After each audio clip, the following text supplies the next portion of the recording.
Taib, apa hakikat beriman kepada takdir? Beriman kepada takdir memiliki 4 rukun. Siapa yang beriman dengan 4 rukun ini, maka dia sudah benar dalam beriman kepada takdir. 4 rukun tersebut dikatakan seorang beriman kepada takdir. Pertama, dia meyakini tentang ilmu Allah, bahwasanya Allah Subhanahu wa taala mengetahui semua yang akan terjadi.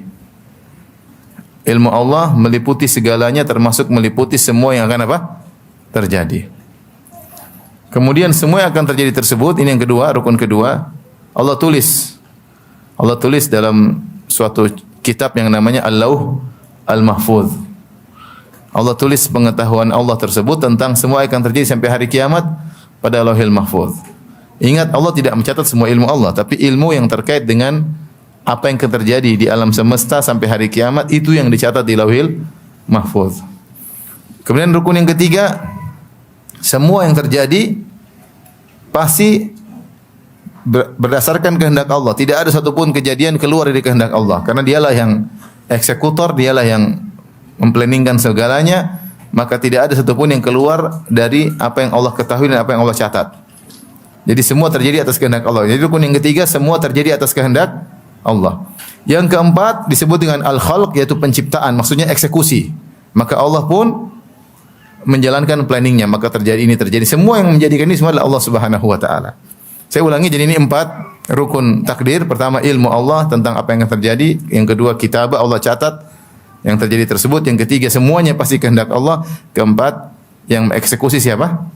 Allah Subhanahu wa taala. Logika sederhana, seperti seorang insinyur ketika ingin membangun rumah, maka dia memplanningkan.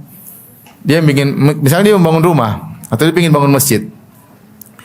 Maka dia planningkan, dia memperkirakan masjid ini akan bentuknya begini, dia gambar, dia arsitekkan ya. Setelah dia gambar, kemudian disusun RAB-nya, kemudian dia kepala pimpronya, tidak boleh ada yang keluar dari apa? Kehendak dia. Pokoknya keputusan di tangan saya. Setelah itu dia menyediakan RAB-nya, kemudian dia mulai memanggil tukang, kemudian dia eksekusi. Kemudian terjadilah sesuai dengan apa yang dia kehendaki. Ini masjid ini insya Allah selesai dalam waktu 6 bulan misalnya. Kemudian dikerjakan, kemudian jadi. Ini kira-kira gambaran sederhana bahwasanya Allah Subhanahu wa taala sebelum meng-create alam semesta dengan segala kejadian dalamnya, sudah Allah planningkan terlebih dahulu. Dan itu menunjukkan keagungan Tuhan. Kalau Tuhan bikin apa yang tidak tahu, ini bukan Tuhan dong. Mau bikin apa dia enggak ngerti. Itu Tuhan atau bukan? Bukan. Dia mau bikin sesuatu, dia ngerti apa yang mau dia bikin. Kemudian dia bikin sesuatu ternyata keluar dari planning. Ini bukan Tuhan atau bukan? Enggak sempurna. Atau dia bikin tengah jalan kayaknya perlu dirubah. Ini enggak pas. Bukan Tuhan. Bukan Tuhan. Kalau insinyur oke, insinyur ketika bikin masjid dia seperti kita lah teman. Saya juga dulu insinyur bikin rumah sendiri. Artinya saya rubah-rubah juga maksud saya ya. Rubah gini, apalagi kalau istri suruh rubah ya terpaksa insinyurnya nurut maksudnya. Artinya saya tidak berkuasa dalam menentukan keputusan, saya diintervensi oleh istri yang tercinta. Akhirnya mau diapain? Maksud saya sederhana. Jadi itulah kira-kira gambaran kalau seorang ingin bangun masjid atau rumah, dia ilmu tentang apa yang dia mau buat. Setelah itu ilmu tersebut dia canangkan dalam sebuah arsitek atau RAB, dia tulis gambar semuanya. Setelah itu dia canangkan duit yang harus dikeluarkan, program kerja berapa lama. Kemudian dia panggil para pekerja, kemudian eksekusi, ternyata sering berubah di tengah jalan. Itu tidak? Sering. Ternyata masjidnya kurang indah, rubah lagi. Dia berubah pikiran tengah jalan. Ternyata pandemi, akhirnya gagal semuanya. Dia enggak tahu banyak hal. Ternyata ada korupsi dalam pembangunan tersebut. Ternyata tukangnya tidak beres ya. Macam-macam. Akhirnya molor, pekerjaannya 6 bulan jadi setahun misalnya. Banyak hal. Kenapa? Kenapa tidak sempurna sesuai dengan planning? Karena kekurangan sang insinyur. Paham? Kekurangan sang insinyur, kekurangan instrumen yang dia sediakan untuk membuat masjid tersebut tidak sempurna. Para pekerja tidak sempurna, RAB bisa berubah, banyak hal. Itu gambaran kalau insinyur makhluk. Insinyur makhluk. Allah sang kreator ya. Sun Allahil ladzi atqana kulla syai'. Itulah ciptaan Allah yang profesional dalam segala ciptaannya. Ini gambaran sederhana takdir. Nah, takdir kira-kira demikian. Ketika Allah sebelum menciptakan, ketika Allah sendirian, kana Allah wa lam yakun syai'un ghairahu. Dulu Allah sendirian, tidak ada makhluk selain Allah. Maka Allah pun mencipta. Sebelum Allah mencipta, Allah memplanningkan segalanya. Faham? Tapi yang dimaksud dengan takdir adalah planning, bukan semua ilmu Allah. Perhatikan, ilmu Allah luas. Ya, ilmu Allah sebelum makhluk diciptakan Allah punya ilmu. Setelah makhluk diciptakan Allah juga punya ilmu. Ya. Dan ilmu Allah tidak ada penghujungnya. Nah, kita bicara takdir adalah planning tentang penciptaan alam semesta dan apa yang terjadi di alam semesta tersebut. Maka sebelum Allah menciptakan bumi, langit dan isinya dan apa yang terjadi, Allah sudah punya ilmu tentang hal tersebut. Akan terjadi demikian. Kemudian setelah itu Allah ciptakan pena untuk mencatat semua ilmu tersebut yang terkait dengan apa yang terjadi sampai hari kiamat. Kata Nabi sallallahu alaihi wasallam, "Innallaha kataba maqadiral khalaiq qabla an yakhluqas samawati wal ard bi 50 alf sanah." Sungguhnya Allah Subhanahu wa taala mencatat takdir seluruh makhluk. Takdir seluruh makhluk. Makhluk banyak ya. Seluruh makhluk, hewan-hewan, manusia, jin, malaikat, semua sudah dicatat. Qabla an yakhluqas samawati wal arda bi 50 alf sanah. Sebelum 50.000 tahun sebelum menciptakan langit dan bumi. Sebelum menciptakan langit dan bumi, 50.000 tahun sebelum menciptakan langit dan bumi, Allah telah mencatat planningnya tersebut. Paham? Bagaimana cara mencatatnya? Allah ciptakan pena. Awwala ma khalaqallahu al-qalam. Pertama kalau ciptakan pena. Faqala uktub, kata Allah tulislah. Kata pena, "Madza aktub?" Apa yang aku harus tulis di Lauhil Mahfuz? Kata Allah, "Uktub ma huwa kainun ila qiyamis saah." Tulislah semua akan terjadi sampai hari kiamat. Mulailah pena mencatat dengan kehendak Allah Subhanahu wa taala. Setelah selesai catat semua, berhenti. Kata Nabi sallallahu alaihi wasallam, "Rufi'atil aqlam wa jaffatis suhuf." Pena sudah diangkat dan lembaran sudah kering. Sudah. Planning sudah selesai, sudah pakem, tidak bakalan apa? Berubah. Itu di Lauhil Mahfuz, tidak bakalan berubah. Maka berjalanlah semua yang terjadi sesuai dengan apa yang Allah telah catat di Lauhil Mahfuz. Paham? Nah, secara bahasa Indonesia kita bilang takdir itu planning, paham? Takdir itu planning gampangannya. Setelah itu, mulailah Allah mengeksekusi. Ketika Allah mengeksekusi, semua yang terjadi pasti sesuai kehendak Allah. Enggak ada yang keluar dari kehendak apa? Allah. Semua yang terjadi, maksiat, kejahatan, kebaikan, ada iblis, ada Fir'aun, semua sudah diplanningkan enggak? Semua sudah. Ini kadang-kadang mulai ranah akal bermain. Kok Allah ciptakan ini? Kok ini maksud saya perlu ingatkan. Tapi saya jelaskan dulu. Takdir seperti itu pokoknya. Sebelum semua terjadi, sebelum Allah eksekusi, sebelum Allah ciptakan, semua sudah Allah planningkan dan semuanya atas kehendak Tuhan dan dialah Tuhan yang sungguhnya. Kalau ada sesuatu terjadi luar kehendak dia bukan Tuhan. Berarti ada yang intervensi, ada orang yang ikut campur, bukan Tuhan dong. Tuhan yang sesungguhnya dia tidak ada yang intervensi. Dan semua tidak ada yang berjalan kecuali dengan kehendak siapa? Kehendak dia. Paham? Ini. Setelah itu Allah ciptakan, maka terciptalah dari awal. Dari Allah ciptakan langit, ciptakan bumi, Adam beranak pinak. Terus sampai kita sekarang, sampai kita ikut pengajian sekarang, sudah diciptakan oleh Allah dan sudah ditulis dalam planning Allah Subhanahu wa taala. Sampai yang terjadi hingga hari kiamat. Paham? Setelah hari kiamat sudah pembahasan, bukan bahasan takdir, karena setelah hari kiamat penghujung yang tiada ujungnya. Paham? Abadi selama-lamanya. Adapun catatan pena terbatas. Rufi'atil aqlam wa jaffatis suhuf. Pena sudah diangkat, lembaran sudah kering, planning sudah tertulis. Setelah hari kiamat urusan lain. Sampai sini paham? Selesai. Itulah namanya beriman kepada takdir. Ada 4 rukunnya. Rukun pertama apa? Ilmu. Kedua apa? Kitabah, mencatat di Lauhil apa? Mahfuz. Yang ketiga semua atas kehendak apa? Allah. Yang keempat eksekusi, yaitu khalq, penciptaan. Taib. Apa sih maksud kita beriman pada takdir? Ini sebenarnya maksudnya sederhana. Yaitu kalau kamu kehilangan sesuatu jangan putus asa. Kalau kamu dapat sesuatu jangan sombong, itu aja.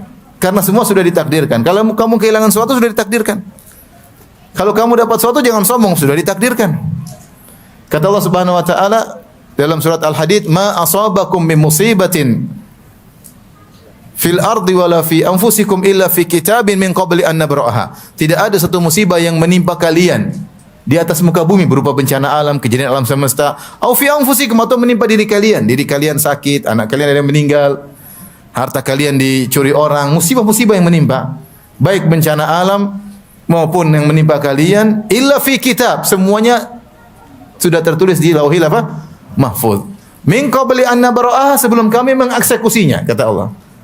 Min qabli an nabra'aha, Allah Al-Bari, sang pencipta. Sebelum kami menciptanya, sebelum kami mengeksekusinya, sudah kami planningkan dalam suatu kitab namanya apa? Lauhul Mahfuz.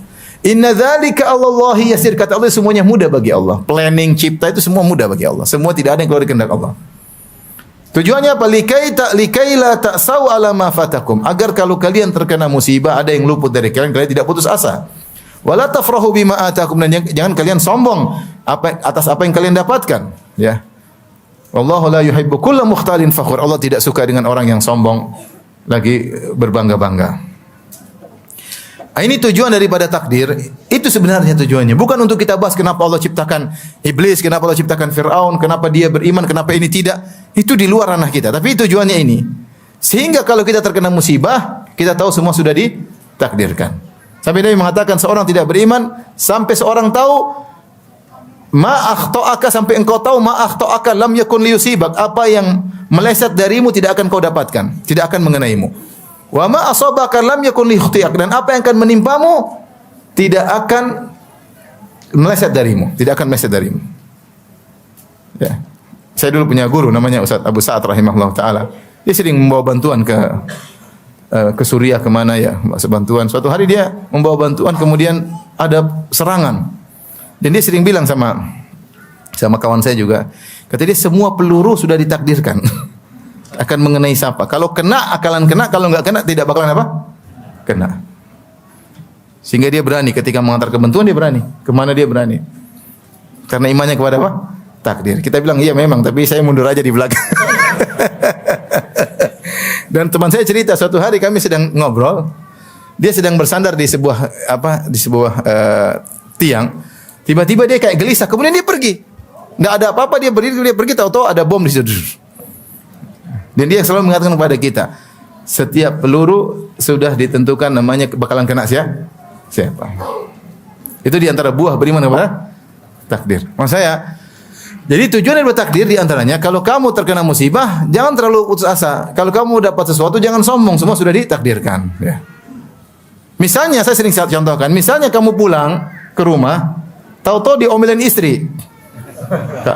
Kamu bilang istriku, omelanmu ini sudah tercatat 50.000 tahun sebelum Allah ciptakan langit dan bumi.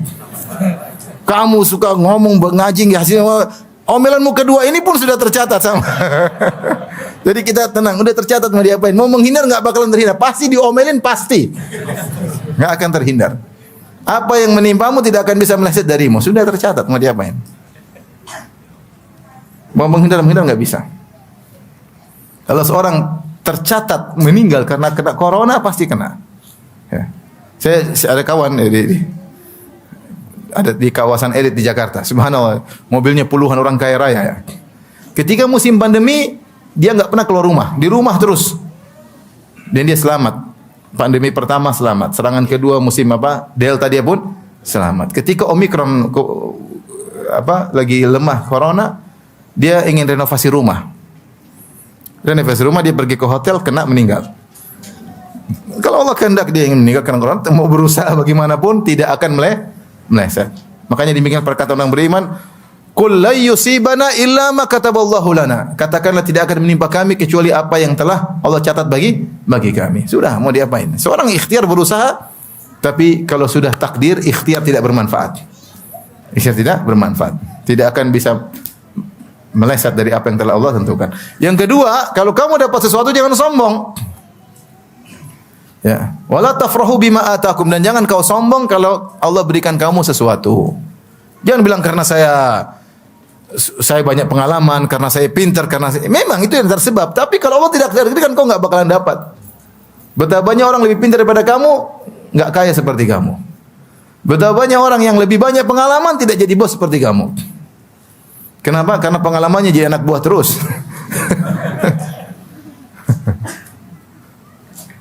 Saya punya teman dua dalam kondisi beruang, sama-sama punya duit. Kebetulan saya umrah sama mereka berdua. Terus teman saya satu bilang, Ustaz Firanda, kalau dia sih beda dengan saya. Dia penampilan keren, saya penampilan seadanya. Kenapa? Karena dia lahir langsung kaya. Udah takdirkan lahir langsung apa? Kaya. Kalau saya miskin dulu, becak dulu, jadi tukang dulu, baru sekarang jadi miliarder atau triliuner ya. Tapi intinya subhanallah semua sudah digariskan oleh siapa? Allah Subhanahu. Ada orang enggak punya pengalaman, tahu-tahu lahir langsung apa? Kaya. Siapa? Anak raja. Enggak usah pengalaman, enggak usah belajar, udah tidur aja di rumah, lahir-lahir sudah apa? Kaya dari hidup sampai dari lahir sampai mati kaya melulu. Anak raja mau diapain? Jadi inilah maksud dari beriman kepada takdir. Kita beriman tentang 4 rukun takdir tersebut. Dan itu akan menenangkan jiwa apa? Seseorang. Ya. Bahwasanya semua sudah ditarikan oleh Allah Subhanahu wa taala dan kita yakin bahwasanya semua takdir Allah pasti ada hikmahnya. Taib. Yang sering jadi permasalahan ketika akal mulai masuk dalam kenapa begini, kenapa begitu, mulai berpikir, kenapa Allah menciptakan apa? Keburukan. Ini yang sering. Kenapa Allah ciptakan iblis? Kalau tidak ciptakan iblis kan semua masuk surga, selesai. Kita bilang kalau tidak ciptakan iblis tidak perlu ada antum. Enggak ada ceritanya di atas muka bumi ini. Jadi Allah menciptakan sesuatu, para ulama berusaha menjelaskan. Ada namanya sesuatu yang dikehendaki secara zatnya dan ada sesuatu yang dikehendaki karena dibalik sesuatu tersebut. Karena dibalik sesuatu tersebut, bukan secara zatnya tapi dibalik sesuatu tersebut. Sederhananya begini. Kalau kita makan ayam, tentunya kita memang ingin makan ayam tersebut. Berarti kita memang menghendaki makan ayam tersebut. Tapi kalau dokter misalnya mengamputasi sesuatu, bukan dia tidak ingin sebenarnya membuat orang menjadi cacat, kaki dipotong, tapi ada sesuatu di balik itu yang dia inginkan, itu agar orang ini apa? Selamat. Paham? Ini namanya sesuatu yang buruk tapi di balik keburukan tersebut ada kebaikan.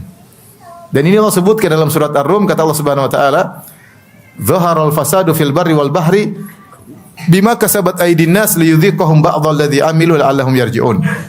Sungguh telah nampak kerusakan di daratan maupun di lautan. Ya Allah ciptakan kerusakan. Jadi sama antum, kerusakan disukai atau tidak? Tidak. Kata Allah, "Wallahu la yuhibbul fasad." Allah tidak suka kerusakan. Dan Allah benci dengan orang-orang yang la yuhibbul mufsidin. Allah tidak suka orang-orang yang melakukan apa? Kerusakan. Kerusakan enggak ada yang suka. Allah pun enggak suka, ya. Tapi Allah ciptakan kerusakan tersebut, bencana di daratan maupun di lautan. Kenapa? Kata Allah, "Dhaharul fasadu fil barri wal bahri bima kasabat aydin nas." Yang ini semua terjadi akibat ulah perbuatan manusia.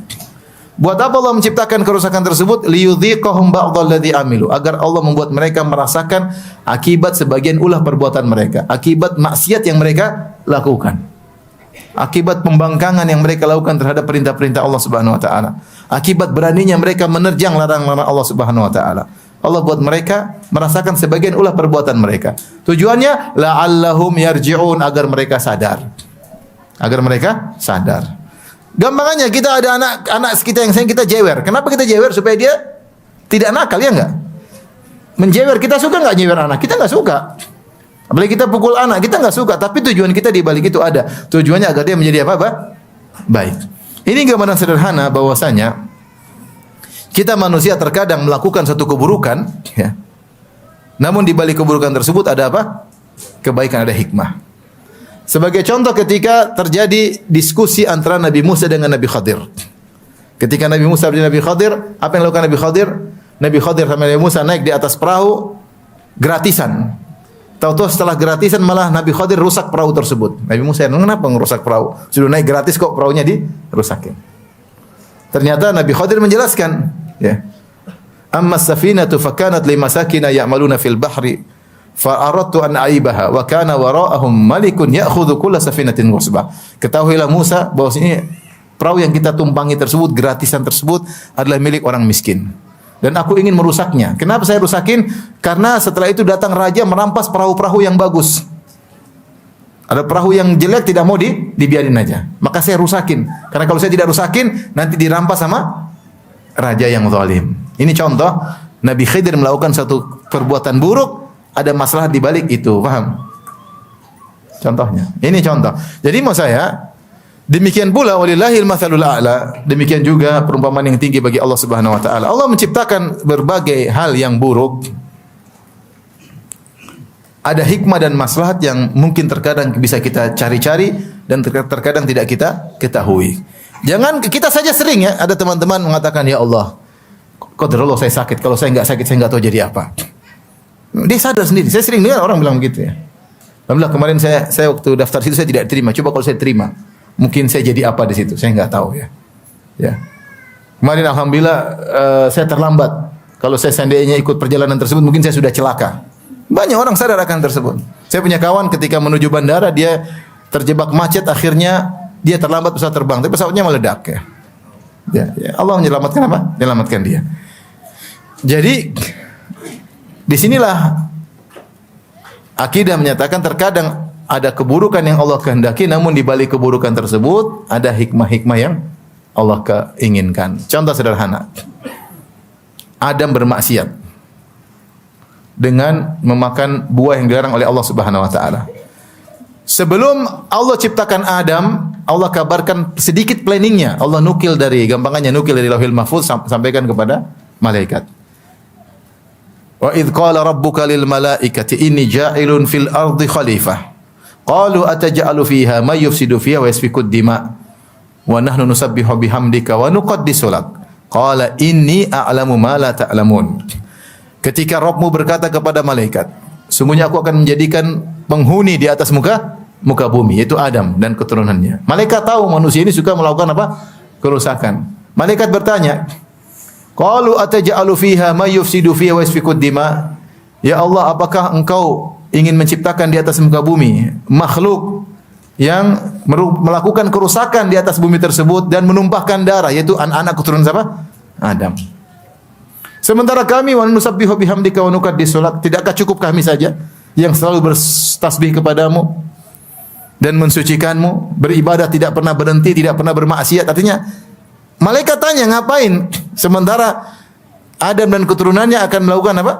Kerusakan dan pertumpahan darah. Apa jawaban Allah? Tidak jelaskan. Hikmah Allah sembunyikan. Kata Allah, inni a'lamu ma la ta'lamun. Aku tahu yang kalian tidak tahu. Selesai. Ini di luar nalar kalian, wahai malaikat. Kemudian Allah jalankan planningnya. Allah tidak ciptakan Adam langsung di bumi. Subhanallah. Allah ciptakan di langit. Allah masukkan surga dulu. Tapi semua sudah planning. By design kalau bahasa kita. Maka Adam diciptakan. Kemudian Adam butuh pasangan. Allah ciptakan apa? Hawa. Allah masukkan dalam surga. Allah ingatkan, ada iblis, wahai Adam, hati-hati. Dia akan mengeluarkan kamu dari apa? Surga. Tapi iblis berhasil. Kemudian dia makan buah tersebut bersama Hawa. Kemudian minta ampun. Kemudian Allah turunkan ke bumi. Ya, untuk menurunkan Adam ke bumi ada ceritanya. Makanya ketika tahajja Adam wa Musa, berdebat antara Adam dan Musa. Kemudian Musa berkata kepada Adam, wahai Adam, engkau telah mengeluarkan kami dari apa? Surga. Maka Adam berkata, wahai Musa, atalumuni, apakah kau mencela aku gara-gara suatu perkara yang sudah Allah takdirkan sebelumnya? Kata siapa? Adam alaihissalam. Kau mencela aku. Oleh karenanya kita tidak, jadi kalau kita berdalil dengan takdir dalam rangka untuk musibah itu boleh. Ya sudah musibah mau diapain? Takdir. Tapi kalau berdalil dengan takdir untuk maksiat enggak boleh. Misalnya ketahuan mencuri, sudah takdir saya mencuri. Oke, saya tangkap kamu juga takdir. Makanya ketika ada seorang datang khalifah, dia mencuri, dia mengatakan, saya sudah takdir mencuri. Kata khalifah tersebut, saya potong tanganmu juga sudah takdir. Paham? Saya potong tanganmu juga sudah takdir. Tapi kalau dalam rangka musibah, ya sudah mau diapain, sudah qadarullah, itu tidak apa-apa. Artinya menyesal, bertobat, kemudian bilang sudah takdir, itu boleh. Seperti Adam alaihissalam. Ya Adam mengerti bahwasanya dia makan buah tersebut by design, sudah ditakdirkan oleh Allah. Tapi dia bukan untuk membenarkan perbuatan dia. Dia mengakui dia salah. Tapi dia tidak bisa keluar dari apa? Takdir. Intinya Allah menciptakan sesuatu yang dalam pandangan kita buruk, yaitu Adam melanggar, paham? Adam melanggar, kemudian Adam makan buah tersebut. Adam diturunkan, kemudian anak keturunannya melakukan kerusakan, menumpahkan darah. Ini kerusakan enggak? Makanya ketika malaikat mengatakan, "Ataj'alu fiha may yufsidu fiha wa yasfiku ad-dima'." Apakah menciptakan di muka bumi makhluk yang akan melakukan kerusakan dan menumpahkan darah? Allah tidak mau. Tidak. Allah ya memang benar begitu. Tapi kata Allah, "Inni a'lamu ma la ta'lam." Aku tahu apa yang kalian tidak ketahui. Oleh karenanya ketika para ulama membahas, berusaha mencari apa sih hikmahnya Allah ciptakan iblis? Kenapa Allah tidak ciptakan malaikat saja? Seperti malaikat berkata, ngapain ciptakan manusia? Wa nahnu nusabbihu bihamdika wa nuqaddisu lak. Malaikat ingin cari tahu.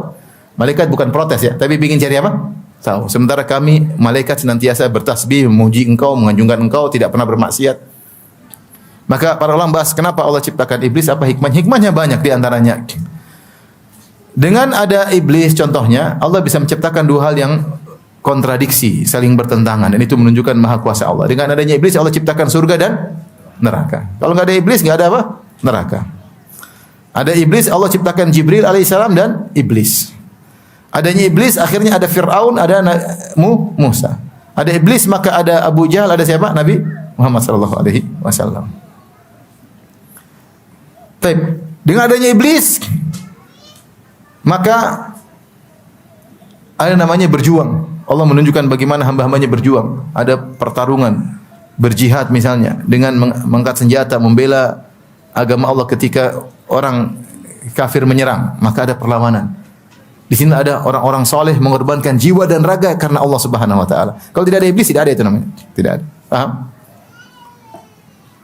Dengan adanya iblis ada yang namanya bertobat. Kalau enggak ada iblis enggak ada orang bermaksiat.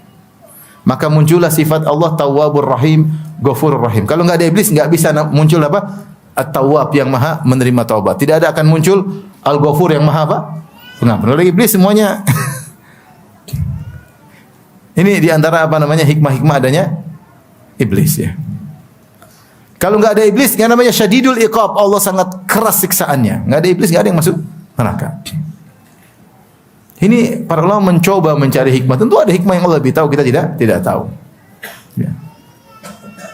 Ada yang mengatakan, Ustaz, bisa kan? Apa enggak bisa Allah Maha Kuasa kemudian menampakkan sifat Maha Pengampunnya tanpa ada iblis? Ya, kita bilang enggak bisa. Ini sama saja kamu bilang, apakah Allah mampu naik ke bawah? Ya enggak ada lah. Nama naik ke atas. Apakah Allah mampu menciptakan segitiga yang bulat? Kalau segitiga enggak mungkin bulat. Paham? Pertanyaan yang enggak logis ya. Apakah Allah mampu mengampuni sementara tidak ada yang berdosa? Lagi mana tidak ada yang berdosa yang mau diampuni? Paham? Itulah di antara para ulama mencari hikmah kenapa diciptakan iblis.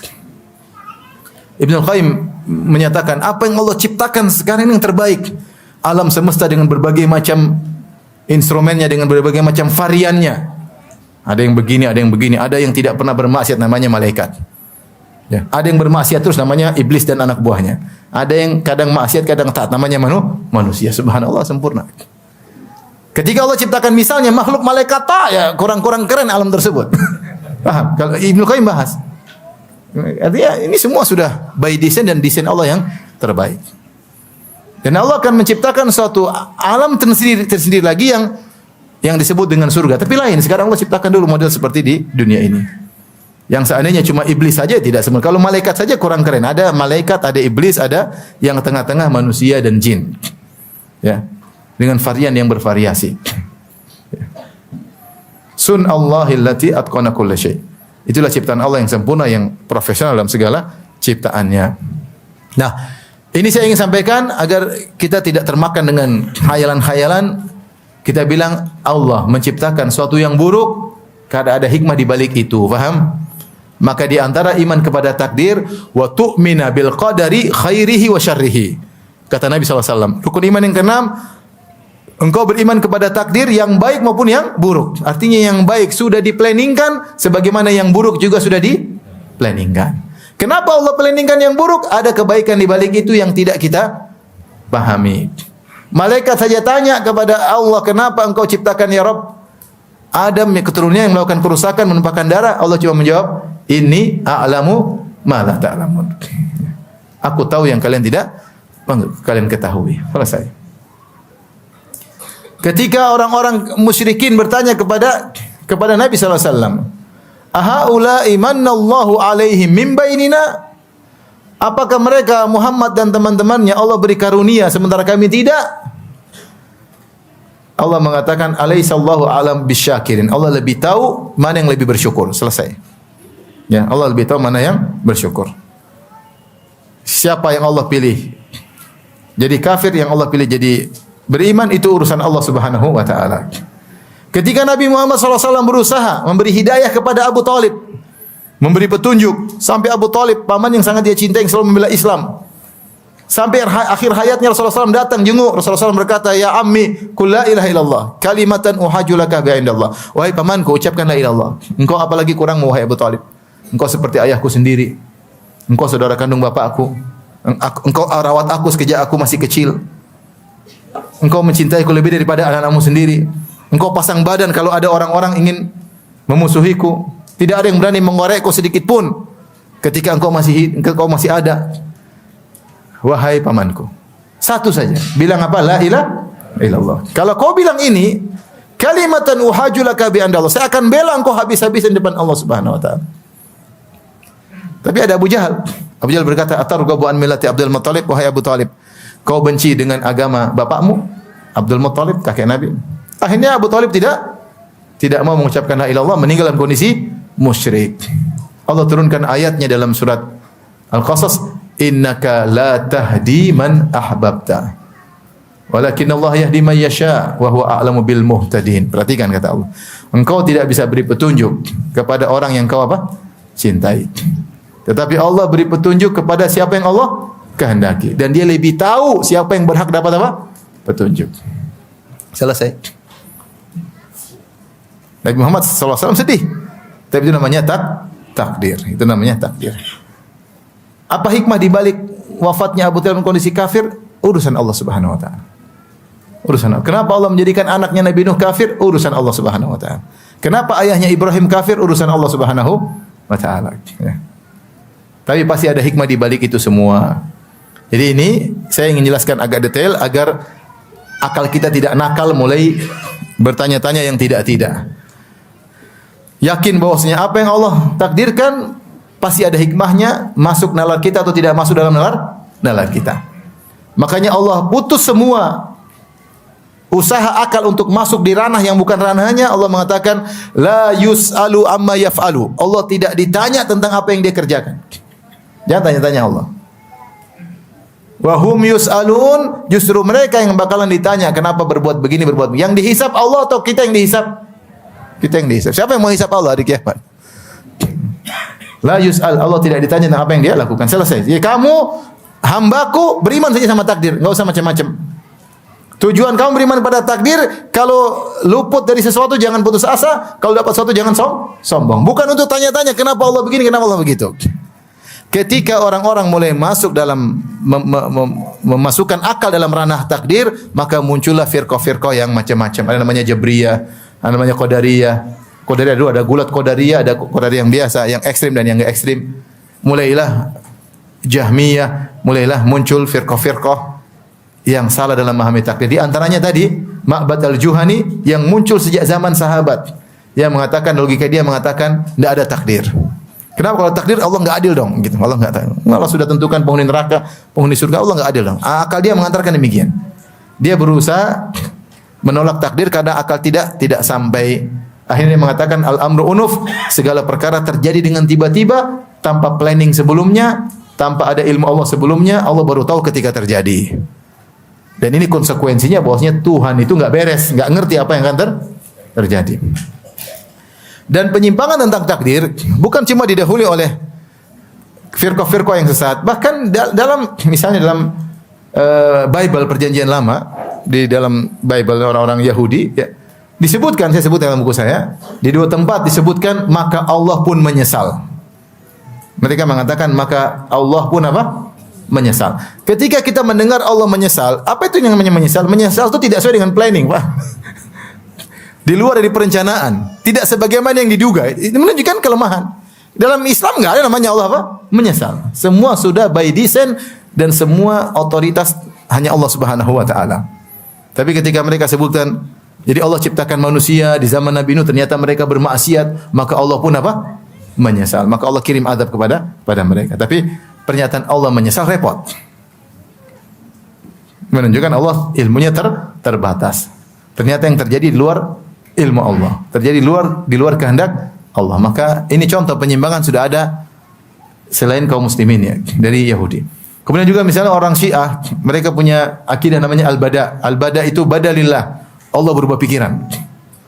Allah berubah pikiran. Kenapa timbul akidah ini? Karena mereka menyatakan imam-imam mereka mengetahui ilmu gaib. Terkadang imam mereka menyampaikan suatu akan terjadi demikian. Kemudian audiensnya sudah percaya. Ternyata di hari hanya tidak terjadi. Mereka bilang, "Ya imam, kamu bilang akan terjadi, kalau tidak terjadi," kata imam tersebut, Allah berubah pikiran. Badalillah. Ini berarti bukan by design. Paham? Ini juga tidak masuk dalam.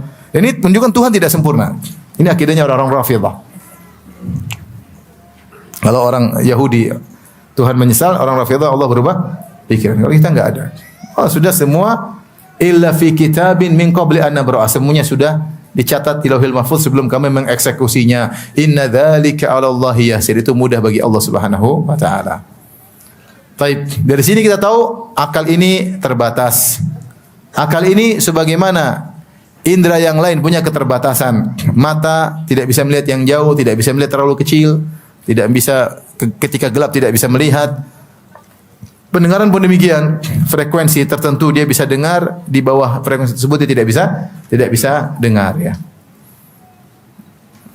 Saya kemarin pergi ke suatu daerah, ada metode apa namanya? Para nelayan. Dulu mereka tanya disebut pawang ikan, dia ngerti daerah-daerah ikan banyak. Sekarang mereka pakai sonar atau apa saya nggak paham. Jadi mereka tahu di mana ikan yang banyak. Kemudian mereka berjalan. Subhanallah. Sonar itu kita nggak dengar suara tersebut. Tapi akibat dampak tersebut saya dijin oleh mereka. Ada ikan paus yang kesasar. Ikan paus mendengar sonar dia pikir panggilan dari kekasihnya atau apa dia gitu. Ternyata sonarnya apa? Nelayan. Ternyata di-prank sama. Artinya subhanallah ada suara yang kita tidak dengar.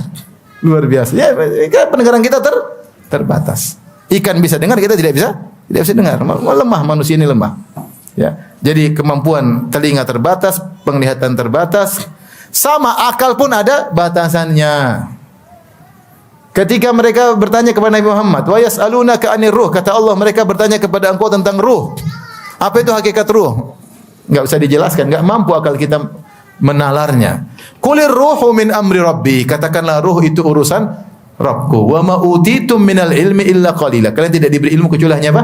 Sedikit. Jadi kata Allah tidak perlu jelaskan karena ilmu mereka tidak bisa menalar. Paham? Otak kita terbatas. Antum aja anak kecil, misalnya anak antum lah. Antum melarang dia main game. Dia bilang, "Kenapa, Bi? Kenapa dilarang?" Antum enggak mungkin jelas. Ini nanti dampaknya. Dia enggak paham. Dia enggak paham. Susah ya. Ya. Anak saya waktu sunat, kenapa disunat, Bi? Kan saya enggak bisa jelasin. Dia waktu disunat masih umur 4 tahun atau 3 tahun. Kenapa disunat? Kan bingung. Bilang, kalau disunat nanti Abi belikan mainan. Itu jawabannya.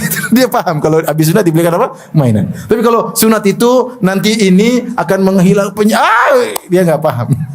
Waktunya enggak sampai. Akal kita apa? Lemah. Ya. Sama kalau sering bilang, kalau apa namanya antum disuruh jelaskan bagaimana proses kok kita bisa telepon di sini bisa didengar di luar negeri. Kok bisa video call dari sini sampai luar negeri. Menjelaskan saya aja nggak bisa jelaskan gimana apa ke gelombang macam-macam nggak bisa jelaskan. Sampai saya tanya antum bisa jelaskan kok bisa? Kita bisa video call dari sini sampai luar negeri. Dia jawab bisa Ustaz. Kalau kuota masih ada masih bisa. Akal dia cuma bicara kuota, ada kuota bisa. Saya maksudnya bukan itu, maksudnya kenapa gelombang kok bisa wajah kita ke sini bisa terbiaskan ke sana. Enggak, saya saja enggak bisa jelaskan. Enggak, akal saya enggak sampai. Saya butuh ilmu untuk bisa menjelaskan tersebut.